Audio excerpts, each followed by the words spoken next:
கண்டிப்பாம்மா. கும்பம் வந்து பாருங்க, அடுத்து ரொம்ப சந்தோஷமா இருக்கக்கூடிய ராசி எது அப்டின்னா கும்பம் தான். கும்பம் தான். கடந்த 5 வருஷமா கும்பம் வந்து பாருங்க, நெறைய வேலையில கஷ்டப்பட்டாங்க. கணவன் மனைவி கிட்டயோ, மனைவி கணவன் கிட்டயோ டிவோர்ஸ் நோக்கி போனது ரொம்ப ஜாஸ்தி அப்டின்லாம். அதே மாரி சமுதாயத்துல செய்யாத தப்புக்கு ஒரு அசிங்கம், அவமானம் அப்டின்றத அனுபவிச்சாங்க. 5 வருஷத்துலருந்து இப்ப தான் அவங்களே அப்டியே கொஞ்சம் ரிலீஃப் ஆயி வந்தாங்க. பாத சனியில வந்திருக்காங்க.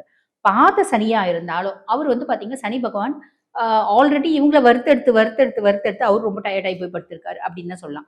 ஒரு கிணறு முக்காவாசி கிணறு தாண்டிட்டாங்க. இன்னும் கொஞ்சம் தான் இருக்கு. இருந்தாலும் அந்த கொஞ்சமும் இப்ப அனுபவிக்க வேண்டிய காலகட்டம் கிடையாது. காரணம் என்ன அப்படின்னா 6ஆம் மாசம் குருனோட 9ஆம் பார்வை சனியில படியுது. 6ஆம் மாசம் 1, 6லருந்து. அப்ப சனியினால எந்தவித டிஸ்டர்பன்ஸும் கிடையாது. நீ யாருன்னே எனக்கு தெரியாது சாமி, நான் யாருன்னே உனக்கும் தெரியாது அப்படின்ற ஒரு நிலைமை. சனி எல்லளவும் இவங்கள டிஸ்டர்ப் பண்ணவே போறதில்ல. இது ஒரு பெருத்த ரிலீஃப்மா. பெருத்த ரிலீஃப். அப்ப சனி கெடுக்கலனாலே போதும். குடுக்கலனா கூட குடு, குடுக்காம போ அது வேண்டாம். எனக்கு வந்து கிடைக்காம நான் இருந்தா யோசிக்கல. சரி. நீ எனக்கு எடுக்காம இருந்தா சரி. அப்படின்ற ஒரு கதை தான். ம். சனிக்கு எடுக்க போறதில்ல. அது ஒரு பெருத்த ரிலீஃப்மா. அதே மாரி பாருங்க, 6ஆம் மாசம் வரைக்குமே வந்து பார்த்தீங்கன்னா, இவங்களுக்கு இவங்களுக்கு ஜென்மத்தில ராகு இருக்கான். 12ஆம் மாசம் வரைக்குமே ஜென்மத்தில ராகு. அப்ப என்ன பண்ணுவான்? எது குடுத்தாலும் ராகு வந்து ராட்சஸ். மண்டை மட்டும் தான் உண்டு. தலை மட்டும் தான் உண்டு. உடம்பு கிடையாது. பாம்பு உடம்பு. ம். என்ன குடுத்தாலும் இன்னும் வேணும், இன்னும் வேணும், இன்னும் வேணுன்ற எண்ணம் இருக்கும்.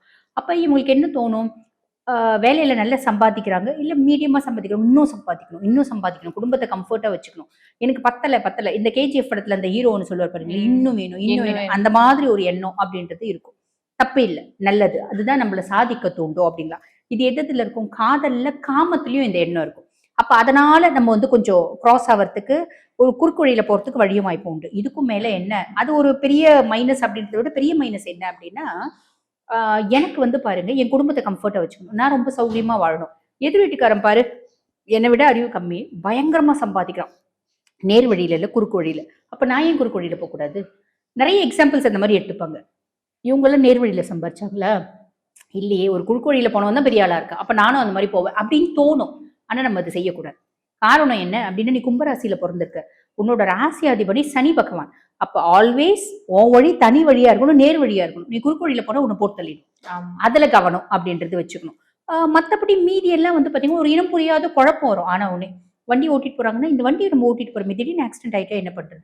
நம்ம குழந்தைங்கள யார் காப்பாத்துவா? நம்ம மனைவியினோட நிலைமை என்ன? இந்த குழப்பத்தெல்லாம் ராகு தான் குடுக்குறான்னு ஒதுக்கி வைக்கணும். அதே மாரி இன்னொரு விஷயம் ராகு சம்மந்தப்பட்டது என்ன அப்படின்னா,